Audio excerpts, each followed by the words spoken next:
Eccomi qui. Ancora. In questo ufficio. Solo. Nina è andata a casa. Tutti gli altri, bene o male, vivono una loro vita.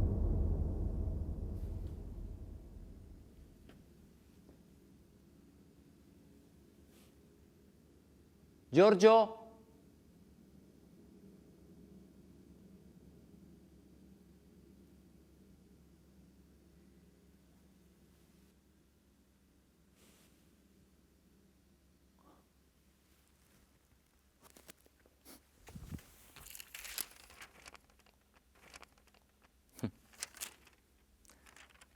Caro.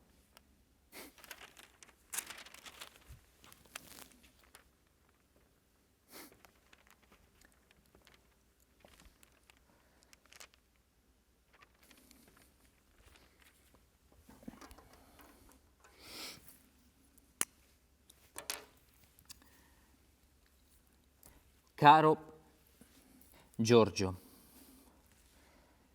alla tua solitudine, al tuo logorio, al tuo buio, si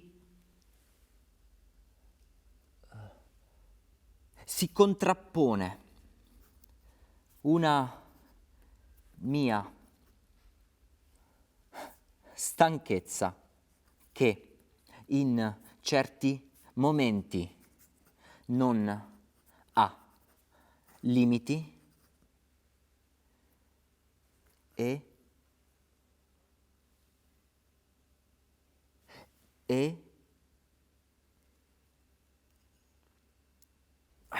non riesco a scrivere.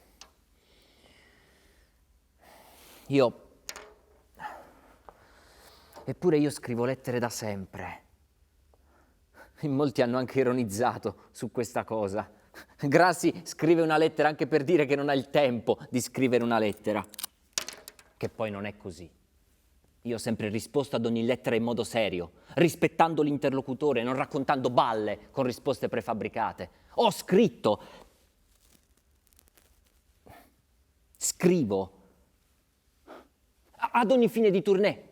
Io ho sempre scritto a tutti, indistintamente, artisti, collaboratori, una lettera per ciascuno, personale, personalizzata. O quando un artista o una compagnia arriva a Milano, io gli faccio trovare un mio biglietto, in teatro, in albergo, perché so quanto faccia piacere, un segno di saluto, una nota di solidarietà, di amicizia a chi si appresta in una città che non è la sua ad una prova artistica. I miei anni sono disseminati di lettere che restano a testimoniare con chiarezza il mio punto di vista. È un modo di assumersi una responsabilità, anche dei propri cambiamenti di opinione, perché solo i cretini non cambiano idea. Ma non ho più la forza di spiegarmi, soprattutto tu non capisci.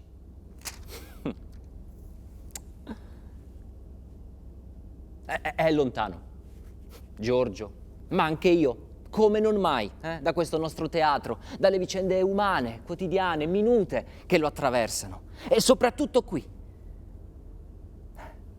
al mio tavolo di lavoro, in attesa, sento che ogni minuto mi casca addosso qualcosa.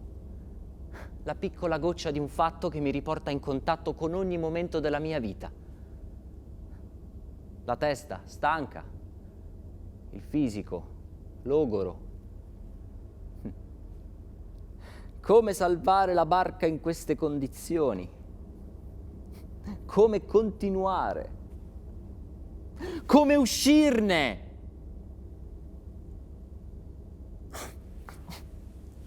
Io voglio andare a Martina Franca. Ieri sera. L'altra sera.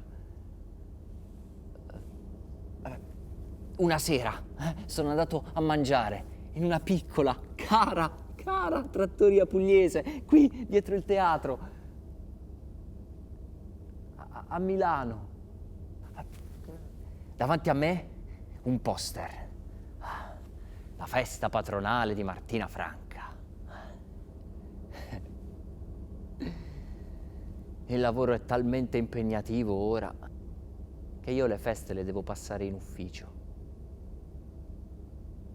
Ma le querce, e i fichi, i sassi delle murge, è il mio cordone ombelicale, l'amore enorme che ho per la terra dei miei avi. Ogni volta che mi ci rituffo, io ho come la sensazione di tornare a casa. Anche se la mia casa è Milano. No. La mia casa è il teatro. Questo?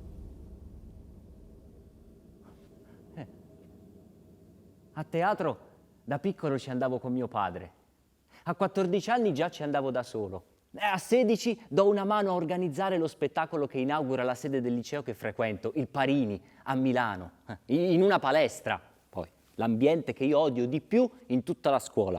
A 17 anni, vice critico teatrale, mi intrufolo nei teatri, sbircio le prove, i registi, leggo copioni sconosciuti in Italia e vado a teatro. Tanto. Quasi sempre le prime, e anche lì il pubblico erano quasi sempre le stesse persone, per 90 sere all'anno, le stesse 300 persone, sempre le stesse 300 più o meno. Alla fine uno si riconosce a vista senza conoscersi personalmente. E lo noto a teatro, tra quei familiari sconosciuti. È un ragazzo. Più o meno della mia età. Mi capita anche di incontrarlo dalle parti di casa mia. Un giorno, il mattino di un favoloso 1900 quando? Un giorno che mi sembra adesso. Ieri. Ma che non può essere ieri. Sto aspettando il tram su Corso Buenos Aires all'angolo con via Petrella e lo vedo. Lo fermo. Senta, scusi, io la vedo sempre in teatro, evidentemente è una sua passione. Tanto vale che noi ci frequentiamo, ci presentiamo, visto che abbiamo in comune questo amore. Io mi chiamo Paolo Grassi. E io Giorgio Streller. 2 ragazzi. Però ti diedi il lei, non il tu. Sì, perché per me il tu è un punto di arrivo, non di partenza. Nel lei c'è un tipo di civiltà, di rispetto, di distanza, di distinzione che il tu lega. Ed è il risultato di una conoscenza approfondita, un affetto corrisposto, un'amicizia collaudata. Non può essere immediato, deve essere conquistato. Siamo diventati inseparabili. Andiamo a teatro insieme. Del resto, già prima ci vedevamo sempre il teatro. E dopo il teatro passiamo ore, nottate a discutere, magari in una qualche osteria raggiunta in bicicletta a Milano. E ho 20 anni, è il 1940.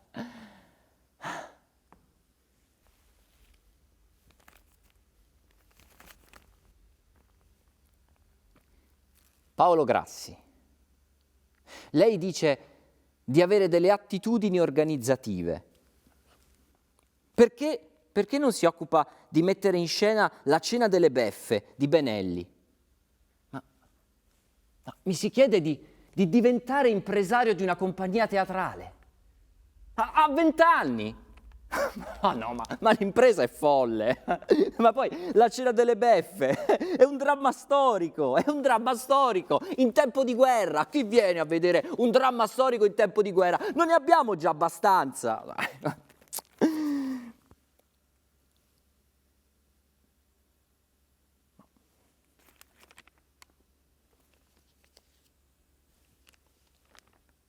Eppure,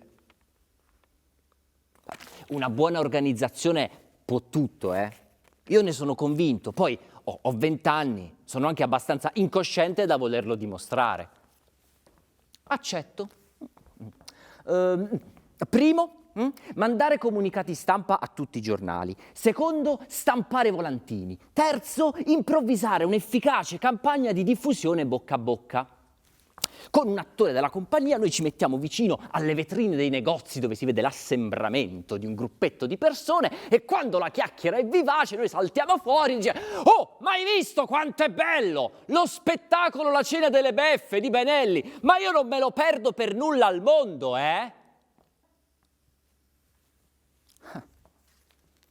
50 recite, in 45 città, in 2 mesi, un successo, ovunque. Tornato a Milano, decine di compagnie mi vogliono come loro impresario.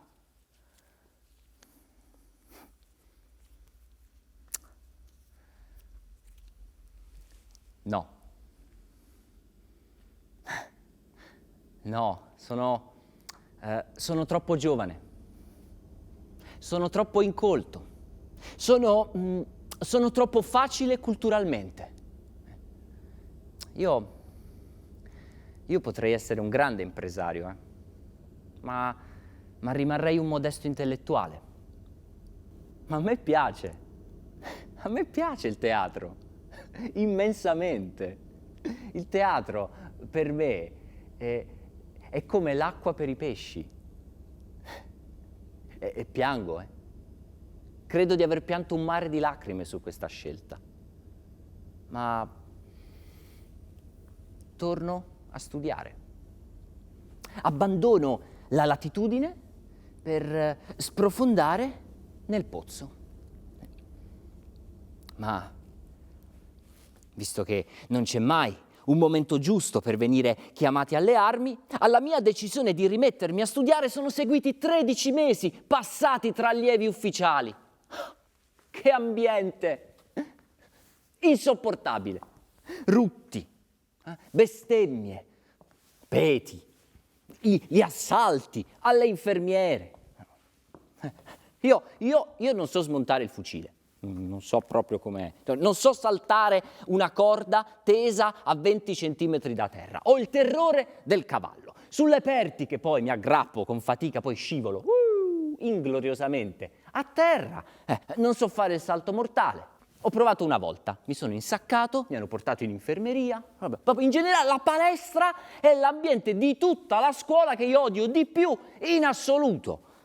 Il mio è un primordiale antifascismo fisico.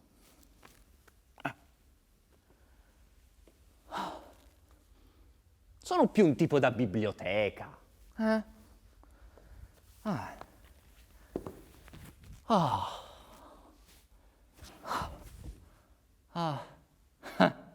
Mi sono sempre piaciuti i libri. E negli anni della Resistenza, io ho fatto la mia resistenza lavorando tra i libri. I libri, inchiostro, la carta, le copertine, libri. La collana teatrale che dirigevo, edizioni, rosa e ballo. Ma parole proibite, testi scomodi, quasi tutti stranieri, messi all'indice dalla censura fascista. Joyce, Strindberg, Buchner, Chekhov, Brecht. Parole di un futuro che io lo sentivo di giorno in giorno più vicino. E allora leggevo, traducevo e stampavo. Io resistevo e aspettavo tempi migliori per queste parole. Aspettavo Giorgio in esilio, in Svizzera, durante la guerra. Aspettavo di far conoscere queste parole insieme con Giorgio a Milano. Io aspettavo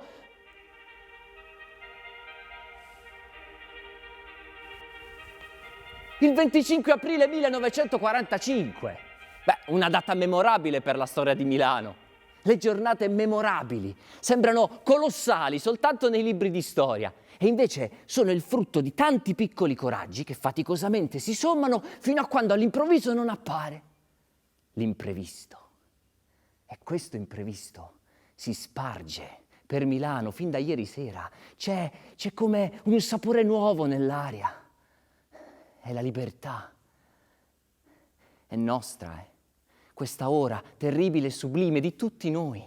L'insurrezione è nell'aria da settimane, cova da mesi, da sempre, nei raduni clandestini, nei comizi, negli assalti alle sedi fasciste, nei cinema, nei teatri. Stamattina era tutto normale, i tram funzionavano benissimo, ma verso mezzogiorno dalla periferia giungono i primi spari. Tutte le fabbriche stanno difendendo la loro vita e nelle vie del centro passano velocissime macchine, semplici macchine civili cariche di ragazzi in borghese, i partigiani e la popolazione nelle piazze, giovani, vecchi, uomini, donne, per liberarci, per riscattare 20 anni di vergogna fascista e 20 mesi di occupazione nazista. Milano si libera da sé, con lo sforzo concorde di tutti i milanesi. E la sera del 25 aprile 1945 è un tramonto meraviglioso, un tramonto di vittoria.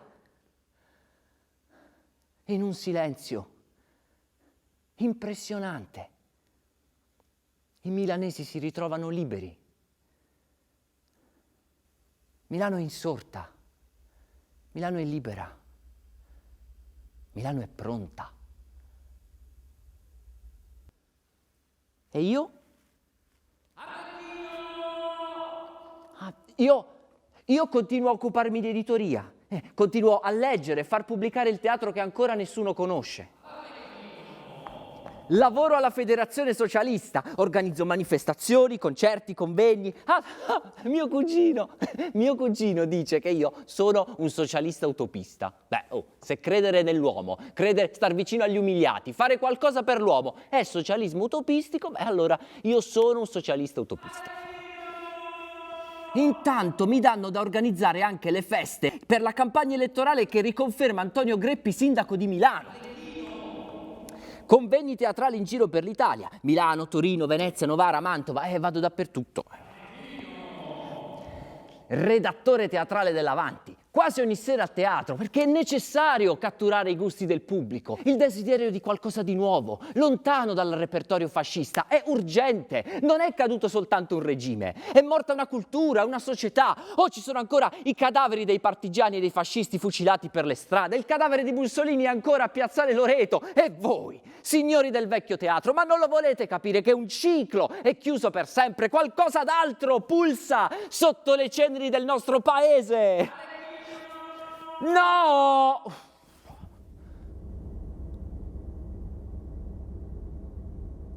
Giorgio,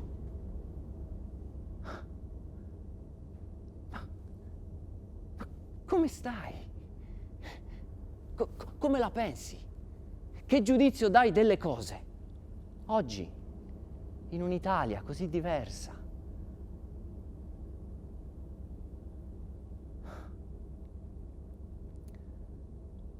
Bisogna fare del teatro, Paolo.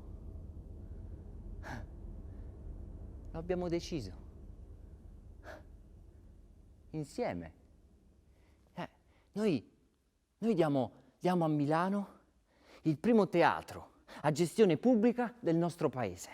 Sì. Dimmi, sì, ma non un teatro sperimentale, no, non un teatro d'arte legato a un uomo isolato, no, noi creiamo un teatro con una grossissima motivazione d'arte, sì. E insieme la solidità di un'azienda, e insieme la consapevolezza morale della struttura pubblica, e insieme anche un rapporto assolutamente nuovo, tutto da inventare con il pubblico, ma non così il pubblico da organizzare, no, con tutta la società, nell'ambito della quale questo teatro opera. Insomma, noi diamo a Milano il primo teatro della città di Milano.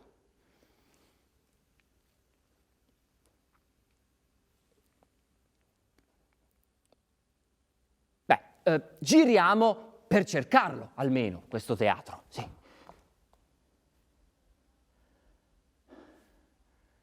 Ma a Milano si ricostruisce la Scala, sventrata da una bomba incendiaria. Si ricostruiscono il teatro Manzoni, il teatro dei filodrammatici, completamente arsi dalle fiamme della guerra. Si ricostruisce il teatro dal Verme, bruciato dalle bombe cadute. Arriviamo al Consiglio Comunale della città di Milano per proporre la nascita di un altro teatro. Un teatro pubblico servizio.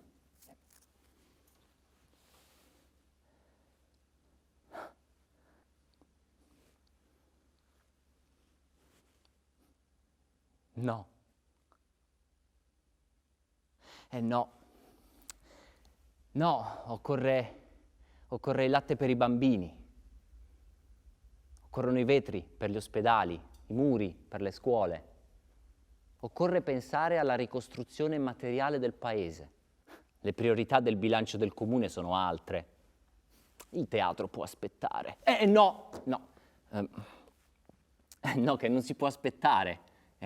Noi abbiamo il sindaco, Greppi, dalla nostra, e il vice sindaco, Montagnani.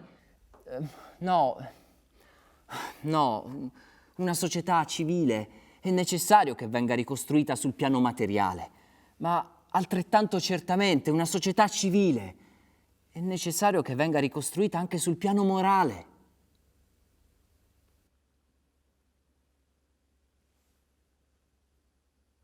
E quindi?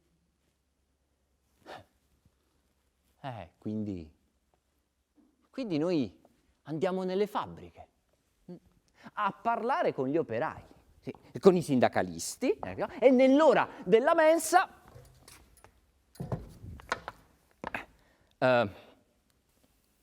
facciamo dei comizi.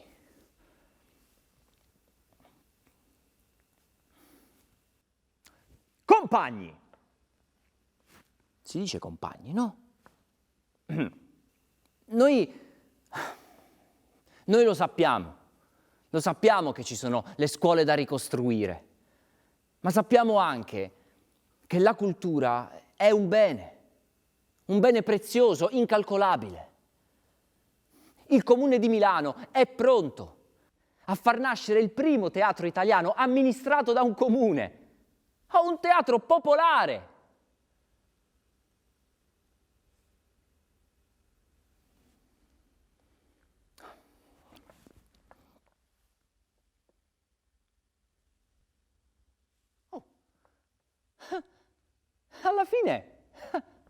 Alla fine le fabbriche applaudono.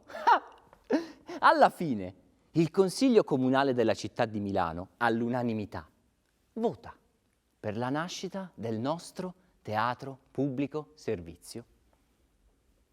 Che poi non è che c'erano tanti dubbi, Greppi, il sindaco, è uno che scrive commedie, è un malato di teatro. No, questo teatro lo facciamo, vi do via Rovello.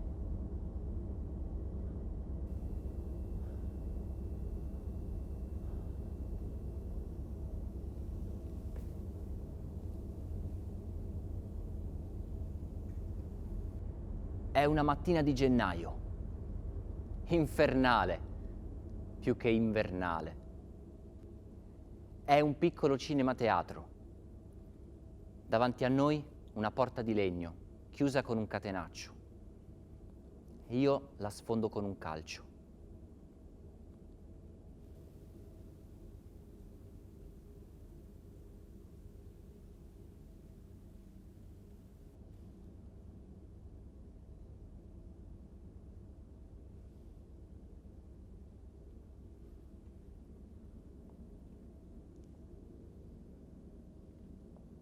Ma io sono già stato qua,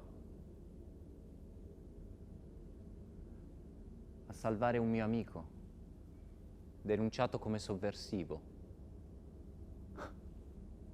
Tentare di salvarlo, È stato spedito nel lager di Mauthausen.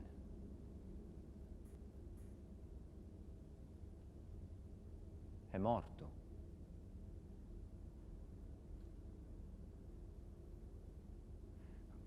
Questo piccolo cinema teatro è stato il quartier generale della Muti, il covo dei fascisti. Nei camerini ci sono ancora tracce di sangue di chi ha resistito. Qui, in quello che dovrebbe diventare un teatro pubblico servizio. E poi la piccola platea è impraticabile, devastata dai soldati, le poltrone sono sconnesse. Nudo, l'angusto palcoscenico, saranno 7 metri di apertura per 4 di profondità. Tirato a metà, un sipario sbrindellato.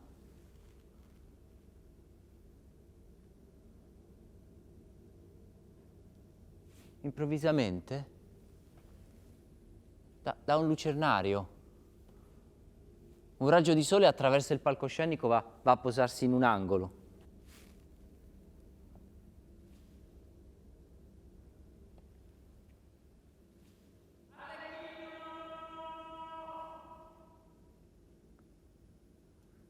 Giorgio,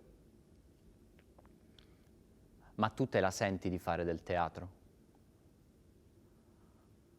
Tu, che dovrai combattere la tua battaglia in palcoscenico, come io la combatterò davanti a te, a destra di te, intorno a te. Tu te la senti di combattere una battaglia d'arte su questo palcoscenico?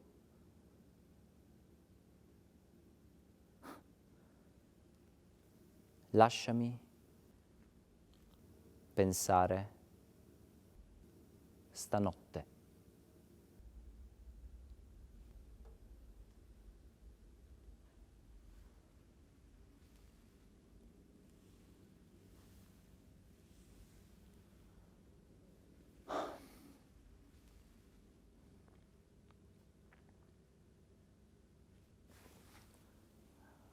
Paolo, se tu te la senti,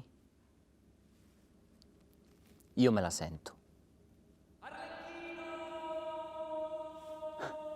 Son qua.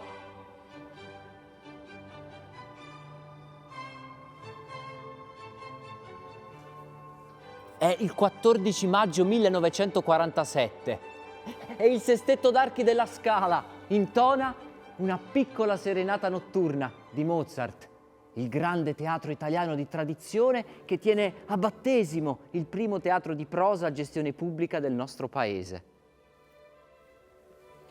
L'Albergo dei Poveri, Le Notti dell'Ira, Il Mago dei Prodigi, Arlecchino, servitore di 2 padroni.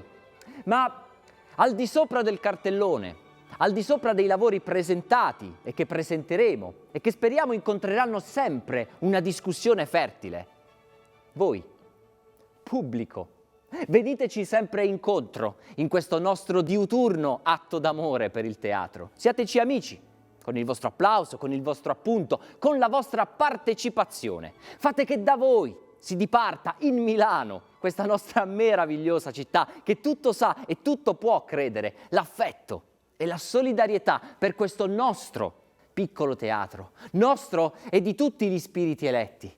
Noi non crediamo che il teatro sia un'abitudine mondana o un astratto omaggio alla cultura, no. Il teatro resta quello che è fin dalle sue origini, un luogo dove una comunità ascolta una parola, da accettare o da respingere, discutendone, Giorgio, facendo infiammare gli animi. Io mi rifiuterò sempre di confondere il successo di pubblico con il successo di cassetta, di critica. No, il teatro combatte l'indifferenza. Il si è sempre fatto così, non insegue i facili successi. I prezzi del piccolo teatro saranno alquanto inferiori a quelli dei teatri privati. Il teatro è un modo di amare le cose, di amare il mondo, il nostro prossimo. Io non ho mai pensato al teatro come al luogo riservato alla sola fauna che lo fa e lo frequenta. No, io quando penso al teatro, io penso a tutto il resto. Io penso al mondo attraverso il teatro. Sarà cura del comune offrire varie recite a prezzi popolarissimi per le classi meno abbienti.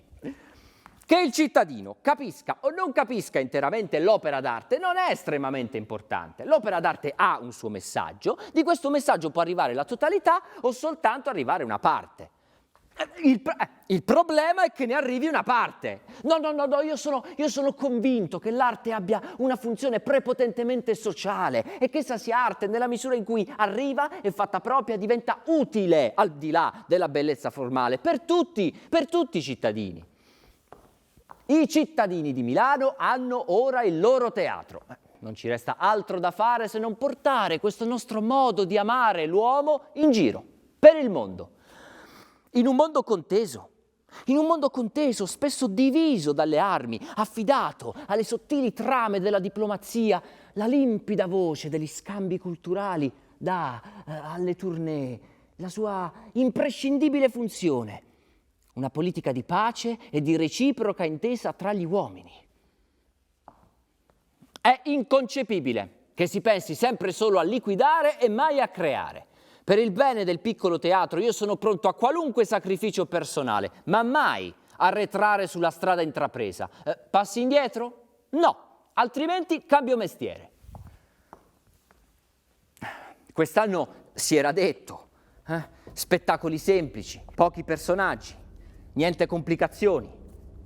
Giorgio, nemmeno uno spettacolo semplice, nemmeno un lavoro in abiti moderni, tutti con 3 o 4 scene, canti, musiche, balli, costumi. No. Tutto questo va benissimo. Per il Grassi cittadino va benissimo, io ne sono felice. Ma il Grassi conduttore dice: come pagare? Falliremo. Cerchiamo di avere buon gusto? Cerchiamo di non litigare inutilmente? Il teatro ha bisogno di noi uniti, saldi, sereni.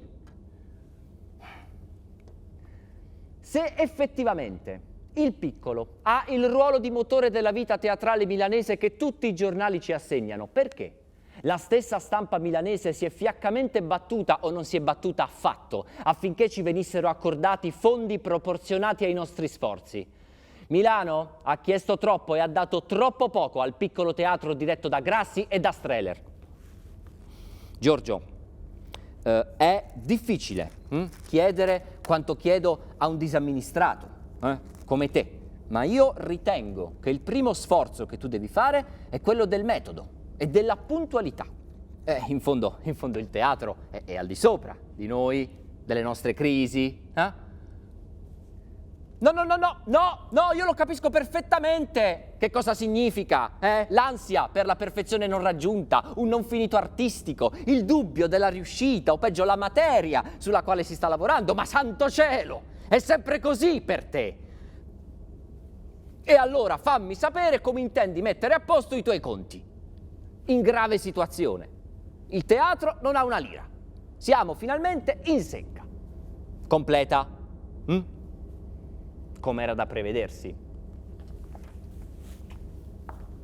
È giusto che spettacoli di Torino, Genova, iniziative private abbiano avuto 2 se non 3 recensioni e uno spettacolo del piccolo teatro di apertura di stagione un resoconto normale, dovuto? È mai possibile che nelle critiche il nome del piccolo teatro, il nome di Strehler, entrino così, quasi di sfuggita? È mai possibile che non si senta il bisogno di esprimere pubblicamente in Milano, insieme a tante sensazioni, tanti sentimenti, l'affetto, la fiducia, il legame, non solo occasionale, di Milano con noi? E noi non ci comprendiamo, Giorgio! Tu sei nervoso, ma io sono irritabile. Tu sei stanco, ma io sono logoro. Ma ogni minuto che perdiamo a irritarci è criminoso. Tu oggi sei il migliore regista d'Europa, ma io un completo, grosso, abile uomo di teatro, tutti e 2 stanchi e tutti e 2 alla ricerca di capri espiatori per la nostra infinita stanchezza?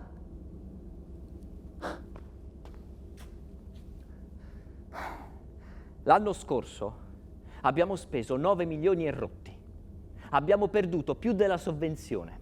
Abbiamo in totale circa 7 milioni di debiti e 4 li ho trovati. Questi milioni vanno pagati. Chi li paga? Cosa facciamo di questo teatro? Continuiamo a tirarlo da tutte le parti? Giorgio, Giorgio non è un uomo che rinuncia alle cose difficili, no. I suoi appuntamenti sono ritardati. Ritardati, è vero, ma arrivano sempre, direi che arrivano sempre al momento giusto. È stato così per tutta la nostra storia. No, io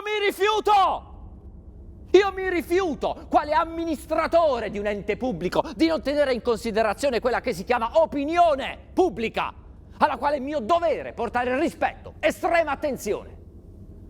Abbiamo quasi sempre rimandato tutte le nostre prime, non è serio, non è un fatto che ci onori. E soprattutto è un fatto che incide, vuoi per le ripercussioni di carattere psicologico, vuoi per quelle di ordine organizzativo e finanziario.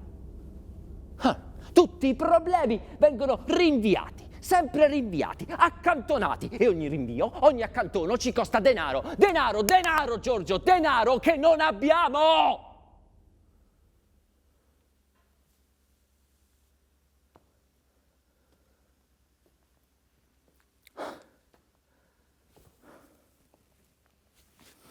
Ai primi di gennaio del 1968 le tue parole furono appassionate. Paolo, facciamo di tutto per salvare la barca anziché distruggerla. Salvare la barca.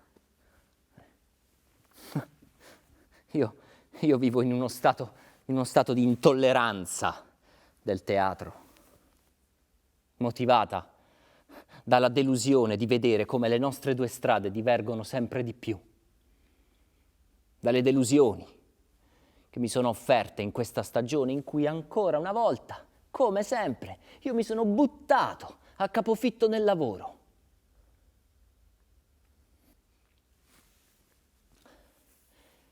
Io sono molto più intelligente e sensibile, molto più artista, anche se Giorgio da anni dice che io trovo i soldi. Una vecchia, usata definizione del mio lavoro. Tu non capisci, e sarebbe disumanità la mia. 20 anni di amicizia non sono bastate a fargli capire un uomo, fargli cominciare una lettera con un caro Paolo. Abbiamo fatto delle pazzie autentiche. 43 giorni di chiusura del teatro, per Vita di Galileo, tutta l'Italia culturale, teatrale aveva il cielo acceso.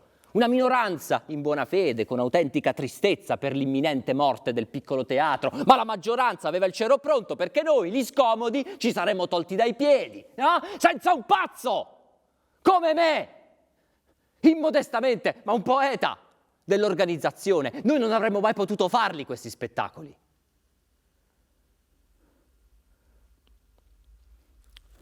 Ma tu prendi tempo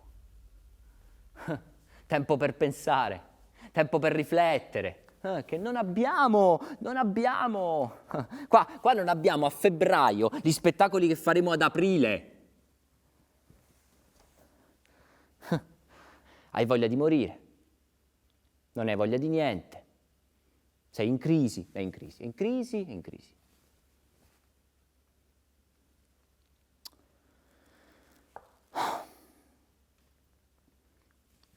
Io sono infinitamente stanco.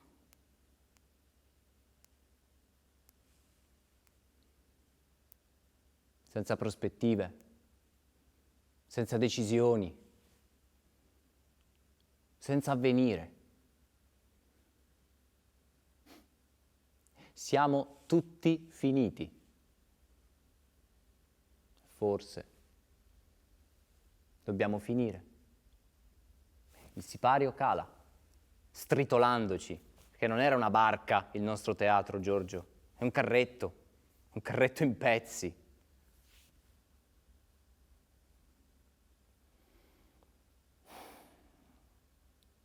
Sono solo.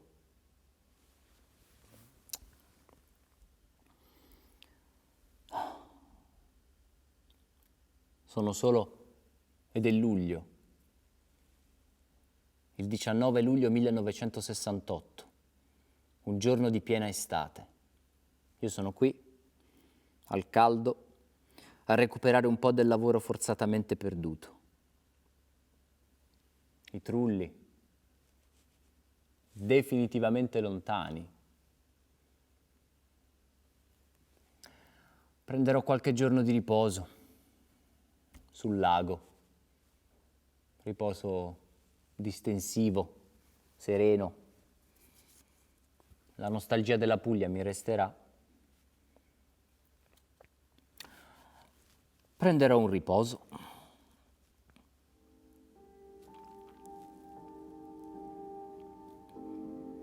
Voilà combien de jours, voilà combien de nuits, voilà combien de temps que tu es reparti. Tu m'as dit cette fois, c'est le dernier voyage, pour nos cœurs déchirés, c'est le dernier naufrage. Au printemps, tu verras, je serai de retour. Le printemps, c'est joli pour se parler d'amour. Nous irons voir ensemble les jardins refleuris et déambulerons dans les rues de Paris.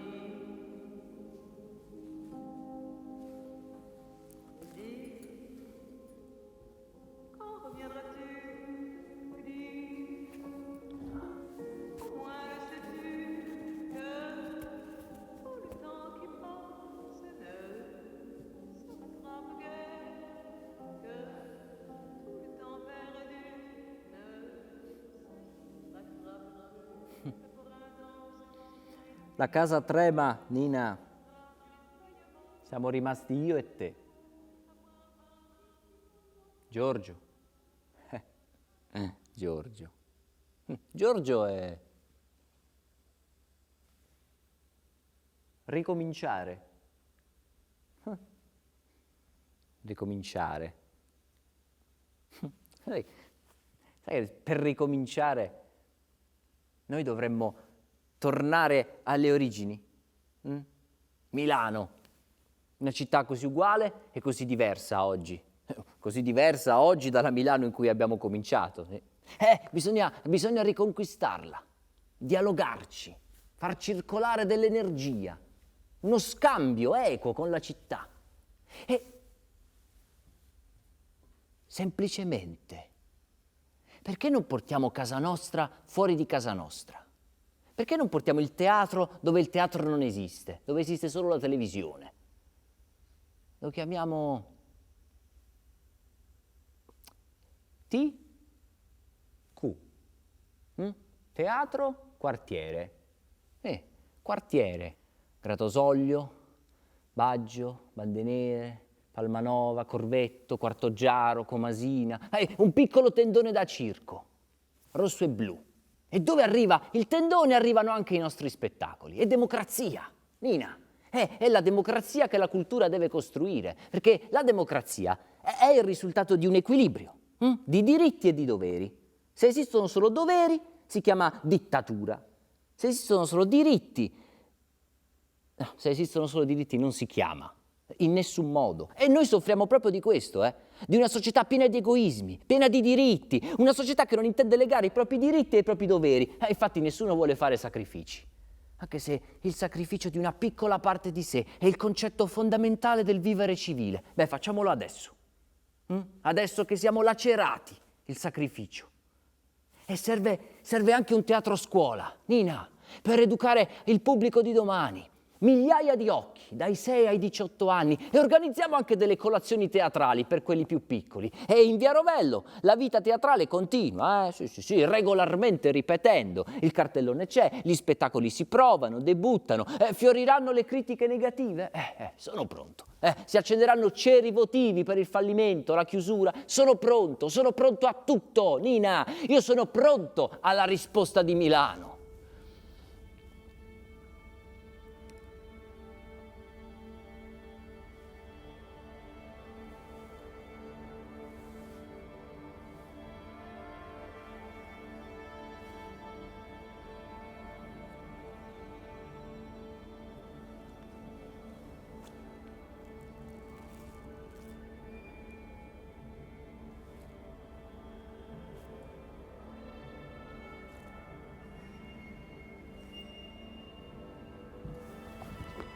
Sono arrivato alla Scala nel 72. Perché? Perché chiamato dalle dimissioni di Ghiringhelli. E nel mondo dei ciechi bisognava trovarlo, l'orbo, che si assumesse questo grave, impossibile incarico. E ho accettato. Perché? Per amore della mia città, Milano. Ma devo essere sincero. Io dopo pochi giorni mi sono completamente abbandonato a questo mondo, a questo teatro, quasi cancellando involontariamente una milizia di 35 anni nel teatro di prosa. Ma papà, Giorgio è appena tornato. Come fa al piccolo senza di te? Francesca, vedrai, io non lo lascio. Non posso permettermi il sacrificio di lasciare Giorgio da solo.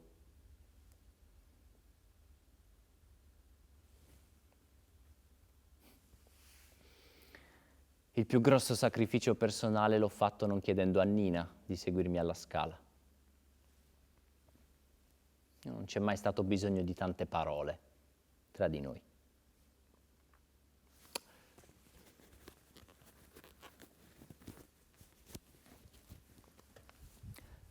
Ma non intendo essere un sovrintendente rutinario, signori. No. Io ho giocato la vita del piccolo come un acrobata, pur non essendo un acrobata, nonostante tutti i miei limiti fisici. Ecco, non sono un uomo da ordinaria amministrazione. No. Sono un uomo di trincea. Devo dare l'esempio, perché chi comanda deve saper fare egli stesso le cose che chiede agli altri e alla Scala serve metodo e praticità e ve lo dice uno, signori, che è tutto fuorché pratico. Ci sono un sacco di cose che io non so fare, non so compilare la schedina del Totocalcio, ignoro totalmente le regole del lotto, non ho mai voluto imparare i giochi di carte, non so guidare la motocicletta, ma nemmeno l'automobile. Non so smontare un interruttore, non so la differenza tra i volt e gli ampere. Ecco. Non so accendere il gas, nemmeno spegnerlo. Ecco. Non so farmi la barba da solo. Ecco. Non sono un uomo pratico, però so quello che serve per svecchiare un'istituzione di cui sono fiero di fare parte, perché sono milanese. Aumentiamo la presenza di lavoratori, di giovani. Quanti cittadini, quanti semplici milanesi possono dire di aver visto uno spettacolo alla Scala? Se lo chiedo alla platea di un qualunque teatro, la percentuale di risposta è troppo bassa, non va bene. Per molti, il solo fatto di mettere piede in questo teatro è un atto di democrazia. Il gioiello della città di Milano deve essere di Milano, non di quegli spettatori baroni che comprano l'abbonamento, occupano un posto e lasciano le recite vuote. L'arte non può avere padroni. E poi, signori, il decoro, Il decoro, perché il primo incontro con i nostri visitatori avvenga in un clima di ordine, di prestigio, lo smoking per le prime, l'abito scuro per le recite, è una regola, che prima deve venire da noi. I nostri facchini non possono avere un abbigliamento trasandato, siamo il primo teatro del mondo. Poi, non si possono accettare capannelli di fannulloni nei luoghi di lavoro, lo capite meglio di me. Le biglietterie, le portinerie non possono diventare piazze per le discussioni. Attenzione, disciplina. La stessa attenzione e disciplina che mi aspetto per i portici esterni al teatro. Non ingombriamoli di motorini e biciclette in sosta. Che immagine intendiamo dare di noi al mondo? Ecco le lingue. Bene sapere il tedesco, fondamentali, inglese e francese. Non si rida della nostra leggerezza di conoscenze. Non riesco a sopportare che si parli mentre l'orchestra suona. C'è questa leggenda per cui la musica copra tutto. No, la musica non copre un bel niente. L'altra sera dal mio palco ho sentito un grande vociare da dietro le quinte, quindi mi dicono che almeno 5 macchinisti sono stati visti dormire in palcoscenico. Sono scene a cui non si può dire di sì. L'altra sera c'è stato un movimento di sipario prima che il sipario fosse aperto. Non siamo in un teatro di provincia per poterci permettere queste leggerezze. Un mozzicone di sigaretta fuori dall'uscita del mio palco denuncia l'incuria delle pulizie, non lo posso permettere. L'altro giorno il centralino ha suonato 12 volte prima che una chiamata per me fosse presa e mi fosse passata. Ma dove siamo? Nel trionfo di Radames una canottiera usciva dalla corazza di un soldato.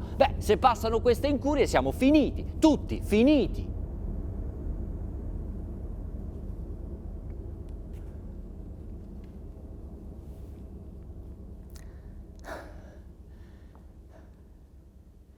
Sono stanco.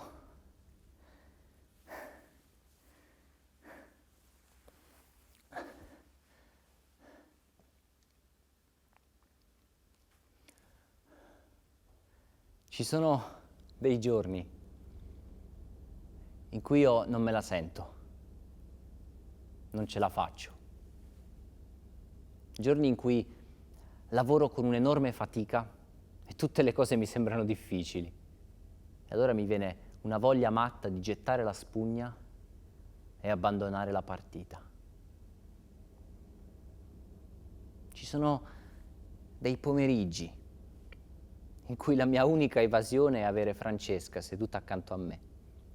Paolo Grassi che scrive lettere, mentre Francesca Grassi gli tiene la mano sinistra. Così, in silenziosa compagnia. Prima che le telefonate riprendano, prima che il lavoro ritorni urgente.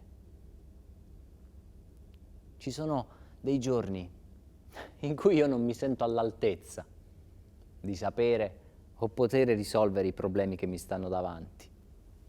Mi prende uno smarrimento quando vedo avanzare l'onda dei problemi che tutti mi sottopongono. Perché uno dopo l'altro, tutti vengono qua a chiedere come risolvere una difficoltà. Sempre. Tutti. Sempre da me. Lo so, la mia immagine esterna è diversa, lo so.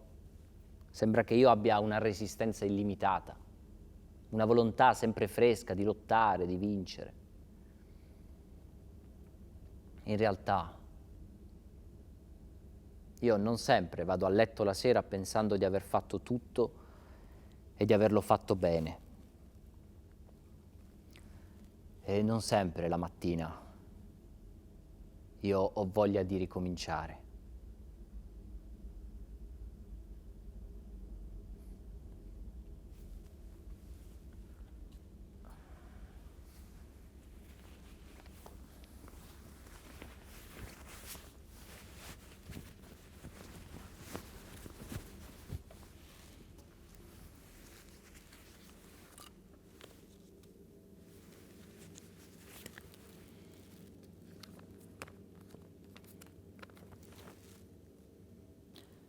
Mercoledì 18 marzo 1981, ore 11, Piccolo Teatro di Milano.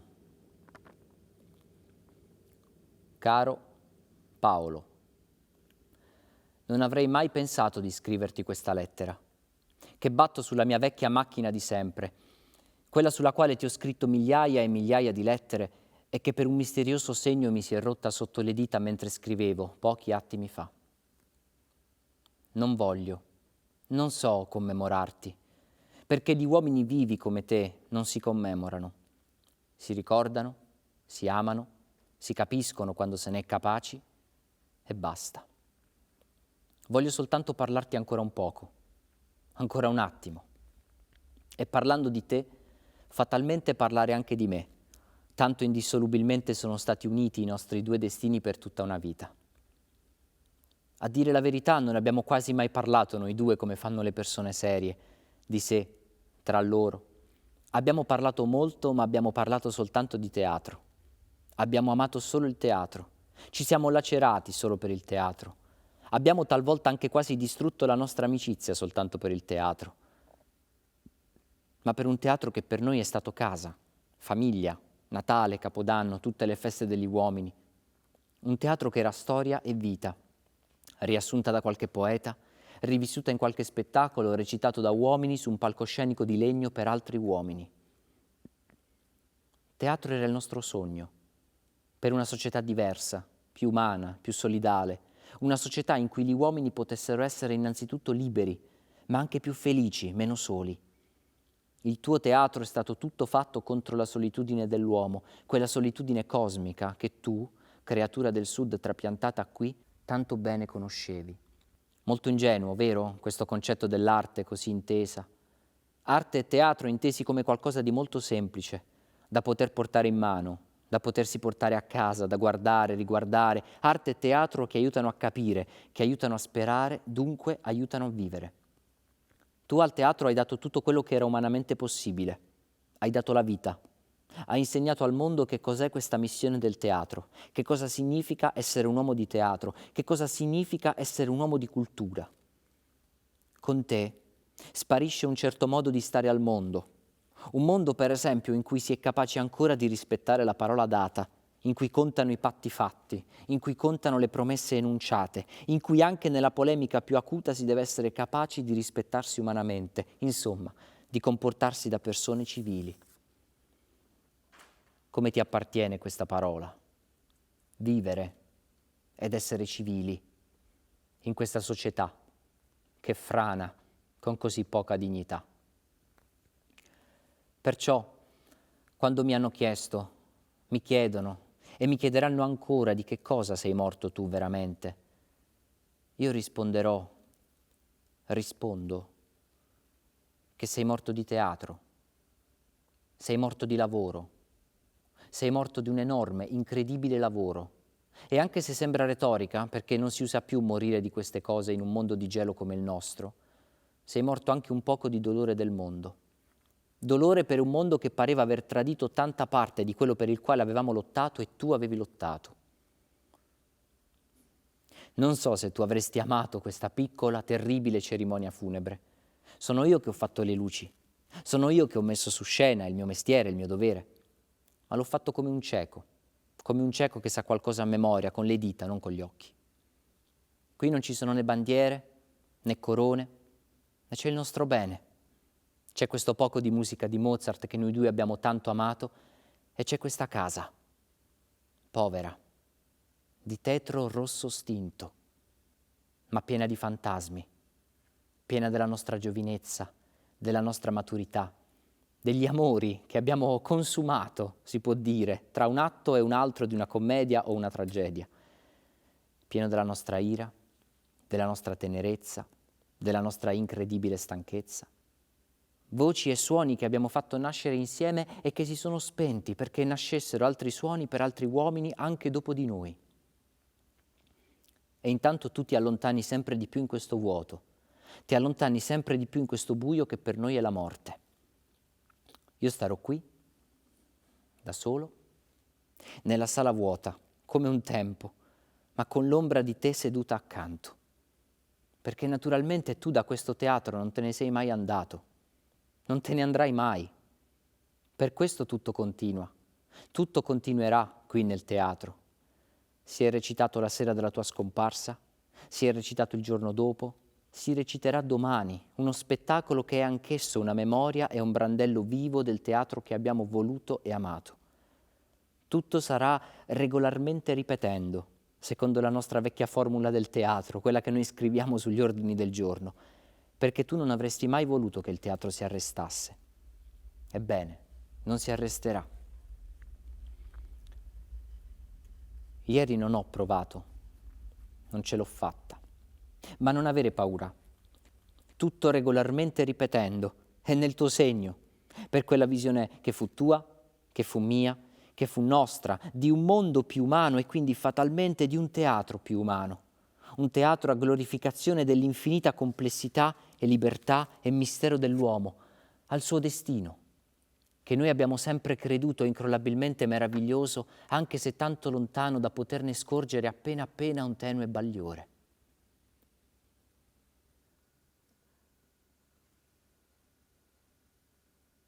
Com'è la notte, Virginia? Chiara. Il nostro Galileo. La notte sarà chiara. Ti abbraccio, come sempre, come quando un giorno, ragazzi, ci siamo incontrati alla fermata di un tram a Milano, Corso Buenos Aires, angolo via Petrella, in attesa del numero 6, linea Loreto Duomo, il mattino di un favoloso 1900 quando? Secoli fa. E fu come sempre. Addio. Non stancarti più, Paolo. Giorgio.